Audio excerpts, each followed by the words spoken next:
आप लोगों को क्या क्या मांग करते हैं सरकार से? जैसे हमारा 3 बहन को 3 जान को हत्या किया, उसको भी 3 जान को हत्या चाहिए। 3 जान कैसे मतलब? 3 जान, उसको पेट में भी 2 महीने की बच्चे थे, प्रेग्नेंट थी वो? जी।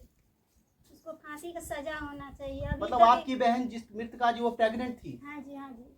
कैसे पता चला आपको? बताई थी फोन पे आपको जानकारी दी थी? और उसके साथ जो उसका बच्चा, तो आप देख सकते हैं यहाँ पर एक नहीं, दो नहीं, बल्कि 3 जानों को हत्या की गई है, वो भी जघन्य हत्या की गई है। और इस जघन्य हत्या का सिर्फ एक ही सजा होनी चाहिए, जो कि ये परिवारजन मांग कर रहा है। यदि उसको फांसी होना चाहिए। और जिस तरह से कानून उसका मदद कर रही है, वो भाग गया है, क्या कानून उसको पकड़ नहीं सकती है? पकड़ सकती है, बिल्कुल पकड़ सकती है। तो क्या लगता है कानून नहीं पकड़ रही है उसको?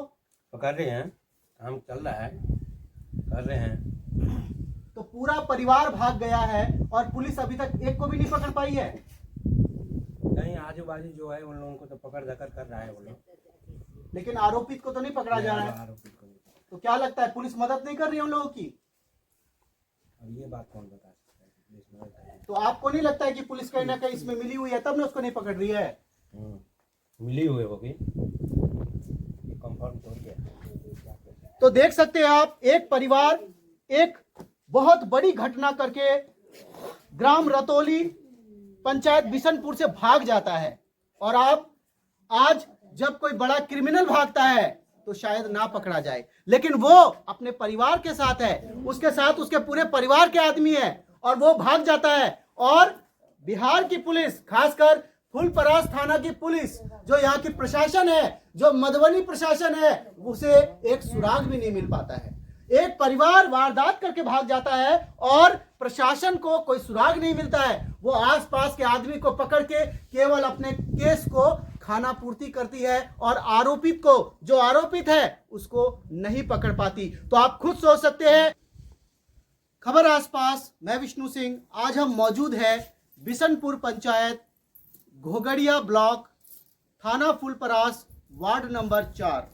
और मैं आपको बता दूं, आज हम मौजूद हैं इस बिशनपुर पंचायत के वार्ड नंबर 4 में। और मैं खुलकर कहना चाहूँगा कि मधुबनी में अपराध रुक नहीं रहे हैं। लगातार आपराधिक वारदात देखी जा रही है। और आज जो हम यहाँ पर पहुँचे हैं, यहाँ पर भी एक बहुत बड़ी आपराधिक वारदात हुई है, जिसमें माँ बेटी दोनों का गला रेत दिया गया है और उसे एक सुदई के पास नहर में फेंक दिया गया। इसके अलावा मैं बता दूं कि जिस प्रकार से दिन प्रतिदिन मधुबनी में आपराधिक घटनाएं बढ़ रही है और प्रशासन अपने कान में रुई डाल के सोया हुआ है, ये वास्तव में एक सोचने का विषय है। क्योंकि हम लगातार देख रहे हैं किस तरह की घटनाएं हो रही है, लेकिन हमने एक भी घटना में आरोपित को कोई भी सजा होते हुए अभी नहीं देखी है। ना ही तो किसी आरोपित को उम्र कैद हुई है, ना ही किसी को फांसी दी गई है। और शायद यही कारण है कि लगातार इस क्षेत्र में आपराधिक घटनाएं दिन दूनी रात चौगुनी की स्पीड से बढ़ रही है। आज हम यहाँ पर मौजूद है बिशनपुर पंचायत वार्ड नंबर 4 पे, और हम यहाँ पर, हमारे साथ उनके परिजन मौजूद है। हम उनसे जानना चाहेंगे कि वास्तव में ये क्या घटना थी और कैसे ये सब हुआ। तो सबसे पहले तो आपका क्या नाम हुआ? मनीष कुमार सर। मनीष जी, मृतका कौन थी आपकी? मेरी बड़ी बहन थी। आपकी बड़ी बहन थी जी। क्या नाम था उनका? माला देवी। माला देवी। शादीशुदा थी? जी सर, शादीशुदा थी। अभी यहाँ पर उनके पति? नहीं, 14 में उनका शादी हुआ था। जरौली ग्राम जरौली निर्मली के आसपास थे। 1-2 साल वहाँ पर रहने के बाद जो है सो पारिवारिक संबंध ठीक नहीं रहा, इस कारण जो है सो उनको वहाँ से वापस आना पड़ा अपने गांव। वहाँ से 2-4 आदमी आए लेने के लिए। यहाँ से भी 2-4 आदमी जो है सो समझा बुझा कर लड़की को भेजे वहाँ पर कि जाओ तुम सही से रहो, कोई दिक्कत नहीं होगा। लेकिन उसके बावजूद भी लड़का सही से वहाँ पर नहीं रख रहा था उसको। फिर जब तंग आ गए तब मेरी बहन यहीं पर हमारे साथ रहने लगी, गांव में, रतौली गांव में जो है हमारे साथ मिलकर रहने लगी। उसी टाइम मेरा पापा कुछ दिन के बाद एक्सपायर कर गए। पापा आपके एक्सपायर कर गए? जी, पापा एक्सपायर। कितने साल पहले? 16 में एक्सपायर किए हैं, 2016 में जो है सो। इसके बाद मेरी मम्मी और मेरी दीदी साथ में ही गांव में रह रहे थे। 1 साल बाद मेरे बड़े भाई की शादी हो गई। उसके बाद जो है सो उनके भी जो बीवी थे उनके साथ यहीं पर सब कोई रह रहे थे। कुछ दिन के बाद ऐसा हुआ कि मेरी मम्मी का अचानक से तबीयत खराब हो गया और हम इलाज करवाने लगे, इधर उधर नहीं ठीक हुआ तो उसको दिल्ली लेके चले कब गए। लेके गई दिल्ली? दिल्ली लेकर के सर उसको सबसे पहले 17 में गए थे उसको लेकर के दिल्ली। अभी हाल फिलहाल में कब गए? हाल फिलहाल में सर क्या कहते हैं 2022 में लेके गए हैं। 2022 में आप उनको दिल्ली लेके जी, गए। तो दिल्ली फिलहाल लेके आपकी माता दिल्ली में थी जी, मेरी मम्मी दिल्ली में और थी। जिस समय ये घटना घटी उस समय आपकी बहन यहाँ पर अकेली रहती थी? जी अकेले रहते थे सर। उनकी अपनी उसकी जो एक लड़की थी 8 साल की, जो पहले शादी जहाँ हुआ था उन्हीं की जो लड़की था। उनकी एक लड़की भी जी थी। उनकी एक लड़की थी, वही क्या नाम लड़की था थी। उसका? उसका आरुषि कुमारी नाम था, वर्ष 8 साल। 8 साल की लड़की जी थी। सर। तो जो कथित तौर पर कहा जा रहा है कि नहर पर दोनों की लाश मिली थी। जी सर, तो उसमें ऐसा था कि जब मेरी बहन रतौली में रह रही थी, वहाँ से जब शादी टूट गया था तो उसी के 1-2 साल बाद जो है सो अपने गांव के ही एक लड़का जिसका नाम प्रदीप साहू है, उससे जो है सो अटैचमेंट हो गया उनका, जो है सो फ़ोन पे बात करना चालू हो गया। वो लड़का भी गांव में क्या आपको इस बात की जानकारी थी पहले? सर पहले जानकारी नहीं थी हमको। 2023 में जानकारी हुआ इन चीज़ों का कि मैं उनसे बात करता हूँ, जो है सो 2023 में बोला गया। गांव शहर के जो भी लोग होते हैं आसपास के, वो बोले कि किसी से बात है, माला उनसे बात करते हैं। वो लड़का भी उनको वो शादीशुदा था कि कुंवारा जी था? वो लड़का शादीशुदा था।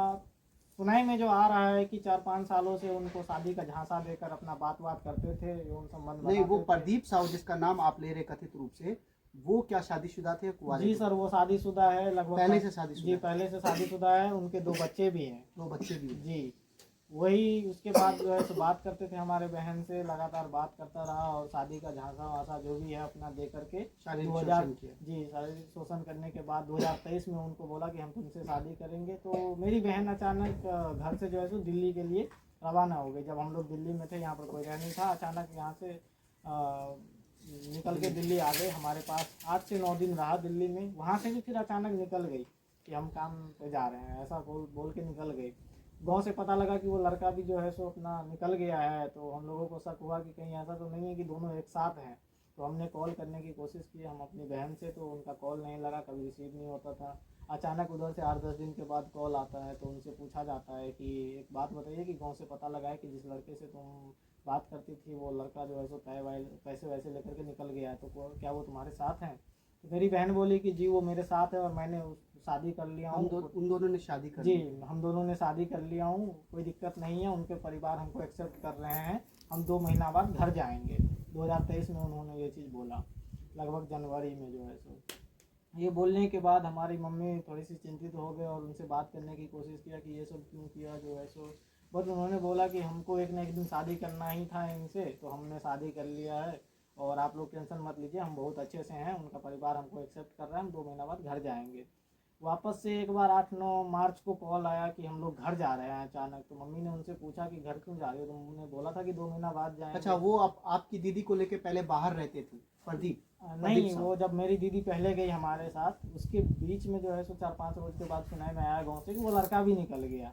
जब बीच में कॉल आया फिर मेरी दीदी का मम्मी के पास अचानक कि हम और दोनों साथ में रह रहे, मैं और प्रदीप साथ में रह रहे है, साथ में रह रहे हैं और शादीशुदा हो गए हैं, शादी कर लिए हैं। उसके बाद जो है अचानक 23 में कॉल आया, मतलब 8-9 तारीख को कॉल आया कि हम लोग घर जा रहे हैं। 3 दिन हो गया गाड़ी में, शाम को पहुँचेंगे। पैसे वैसे खर्चा वर्चा के लिए ख़त्म हो गया था, तो उसके फैमिली ने 1500 से 2000 रुपये भेजे हम लोगों को आने के लिए, तो हम लोग घर जा रहे हैं। उसके बाद सर उनसे कांटेक्ट नहीं हुआ बहन से, तो मम्मी ने लगातार कॉल लगाने की कोशिश किया बट नहीं लगा कॉल। एक बार कॉल लगा भी था तो वो लड़का रिसीव किया था, उन्होंने बोला कि आपकी बेटी ठीक है, घर पे ही है, हम अभी ट्रैक्टर लेके बाहर आए हैं, जाते हैं तो बात करा देंगे। उसके बाद सर बात नहीं हुआ, ना वो लड़का का कॉल लग रहा है ना लड़की का कॉल लग रहा है। और 23 तारीख को अचानक ये खबर आया है कि हम उन दोनों 23 कब को? 2023 में मार्च को, 23 मार्च ये को जो घटना हुई जी 23 कब मार्च की को। घटना है? 23 मार्च। ये सर पुलिस को तो 22 तारीख को ही बरामद 22 हो गया तारीख था को। लाश, बट सर नहीं रहने के कारण चीन में मतलब पहचान में नहीं आ पाया कि कौन है। बट सोशल मीडिया से हम लोगों को पता चला और फोटो जब वायरल हुआ तो हम लोगों को पास आया तो कपड़े से पहचान हुआ कि हमारी बहन और हमारी भांजी है। तो हम लोगों को 23 तारीख को दिन में 12:30 से 1 के बीच में पता लगा। उसके बाद हम अगले दिन जो है सो गाड़ी पकड़ के यहाँ आए। अभी तक FIR भी कर दिए हैं, पर बयान भी दे दिए हैं, किसी तरह का कोई गिरफ्तारी अभी तक उसके फैमिली में से किसी का नहीं हुआ है। जब से ये कांड हुआ है, जैसे 22 तारीख को मान लीजिए आप, तब से ही वो उसका पूरा फैमिली जो है सो फरार है। अभी तक कोई गिरफ्तार नहीं हुआ। तो आप देख सकते हैं किस प्रकार की एक घटना है। हमारे सामने उनके भाई मौजूद हैं, उन्होंने सारी बातें हमें बताई, सब तरह से उन्होंने कहा क्या क्या मामला था और कैसे कैसे आगे बढ़ा।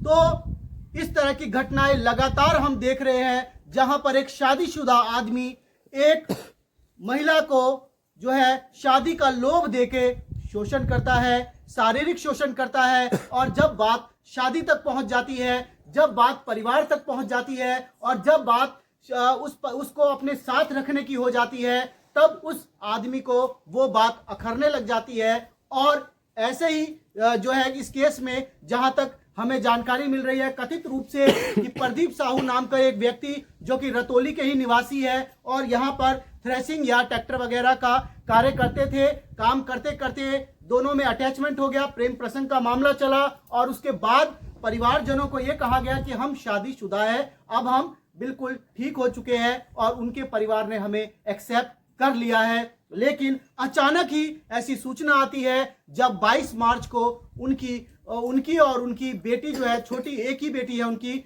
जिसकी लाश जो है वो मिलती है सुदई के नहर पर। तो आप सोच सकते हैं कितना घिनौना कृत्य है और कितना आप कह सकते हैं निर्दयता से उन्होंने ऐसा किया होगा, क्योंकि वह लड़की मात्र 8 साल की थी, और कितनी मासूम होगी और कितनी चिल्लाई होगी जब उन्होंने ऐसा किया होगा। हमारे साथ यहाँ पर कुछ महिलाएं भी मौजूद हैं जो कि जब से उन्होंने ये घटना सुनी है, वो यहाँ के लोगों को विश्वास नहीं हो रहा है कि कोई आदमी होशो हवास में इस तरह का भी कृत्य कर सकता है। तो क्या लगता है माता, इस तरह का काम जो है वो क्या कोई आदमी कर सकता है?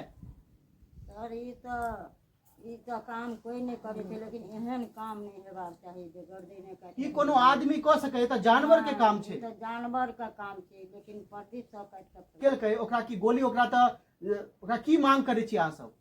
सजा, कोन सजा? फांसी का, फांसी के सजा। फांसी का सजा। आप क्या कहती है? काट दिया। क्या काट दिया? प्रदीप सब काट दिया जाए, फांसी का सजा दिया।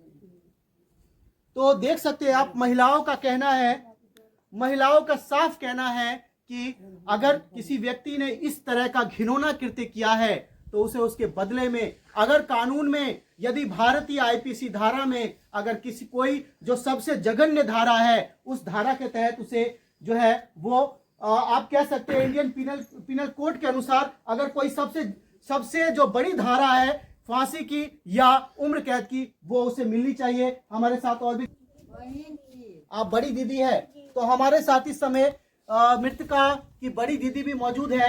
क्या लगता है आपकी बहन जो है, आपकी बहन के साथ ऐसा काम हुआ, आप लोगों को क्या क्या मांग करते हैं सरकार से? जैसे हमारा 3 बहन को 3 जान को हत्या किया, उसको भी 3 जान को हत्या चाहिए। 3 जान कैसे मतलब? 3 जान, उसको पेट में भी 2 महीने की बच्चे थे, प्रेग्नेंट थी वो जी, उसको फांसी का सजा होना चाहिए। अभी मतलब आपकी बहन जिस मृतका जी वो प्रेग्नेंट थी? हाँ जी, हाँ जी, कैसे पता चला आपको? बताई थी फोन पे आपको जानकारी दी थी, और उसके साथ जो उसका बच्चा। तो आप देख सकते हैं यहाँ पर 1 नहीं 2 नहीं बल्कि 3 जानों को हत्या की गई है, वो भी जघन्य हत्या की गई है। और इस जघन्य हत्या का सिर्फ एक ही सजा होनी चाहिए जो कि ये परिवारजन मांग कर रहा है। यदि पुलिस प्रशासन तक मेरा ये वीडियो पहुंच रहा है और उन्हें ये जानकारी मिल रही है तो ऐसे अपराधी को जल्द से जल्द गिरफ्तार करें, क्योंकि ये अपराधी समाज में एक गलत संदेश देते हैं। और आज इसने इस महिला के साथ अकेलेपन का फायदा उठा के ऐसी घटना की है। कल इसी तरह का कोई आदमी समाज में इस तरह की घटनाएं दोबारा करेगा, और ये घटनाएं लगातार समाज में अगर होती रहेगी तो समाज एक समाज ना बनके एक जंगल बन जाएगा। आज मधुबनी में जिस तरह से आज मधुबनी में जंगल राज बन चुका है और इस तरह की घटनाएं लगातार हम देख रहे हैं, वास्तव में एक सोचने का विषय है। अगर इस पे लगाम नहीं लगाई गई तरह के एक जंगल बन जाएगा और समाज में इस तरह की महिलाओं को लगातार शोषित किया जाएगा, लगातार उनकी हत्याएं करके उन्हें इसी तरह जो है नहर किनारे फेंक दिया जाएगा, और समाज में इस तरह के लोगों का रहने का कोई भी अधिकार नहीं है। और उम्मीद करता हूं कि वीडियो आप ज्यादा से ज्यादा शेयर करेंगे, लाइक करेंगे, और साथ साथ आप जो है वो पहला बार कैंडी बंद कर दियो कनी। हम उस पुलिस प्रशासन से ये अपील करते हैं, गुहार लगाते हैं, अगर ये मेरा वीडियो उस अधिकारियों तक जा रहा है जो बड़े बड़े ऑफिसों में एसी में बंद है और जो केवल इसे खबर मात्र मानते हैं, तो उन लोगों से अपील है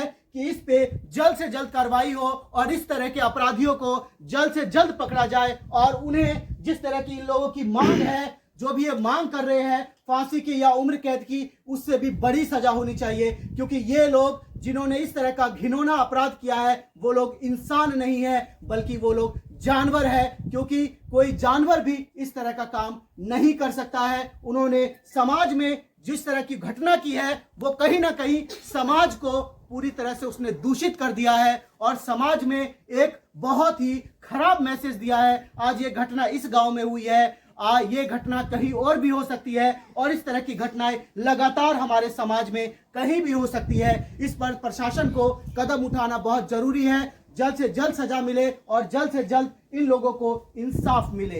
तो इन शब्दों के साथ उम्मीद करता हूं कि आप इस वीडियो को ज्यादा से ज्यादा शेयर करेंगे, लाइक करेंगे और अपना कमेंट जो है वो जरूर करेंगे। जिस तरह से हमारे मधुबनी में अपराध बढ़ रहा है ये एक सोचने का विषय है। यदि आप लोग कमेंट नहीं करते हैं और शेयर नहीं करते हैं तो कहीं ना कहीं हम भी इस अपराध में लोगों का साथ दे रहे हैं, अपराधियों का साथ दे रहे हैं। तो ज्यादा से ज्यादा वीडियो को शेयर करें और यदि आपने खबर आसपास को सब्सक्राइब नहीं किया है तो आज ही सब्सक्राइब कर ले, क्योंकि इस तरह की हम लगातार खबरें आपको दिखाते रहते हैं और समाज में जो अपराध बढ़ रहा है उसके लिए लगातार प्रयास करते रहते हैं। तो उम्मीद करता हूं इस वीडियो को आप ज्यादा से ज्यादा शेयर करेंगे।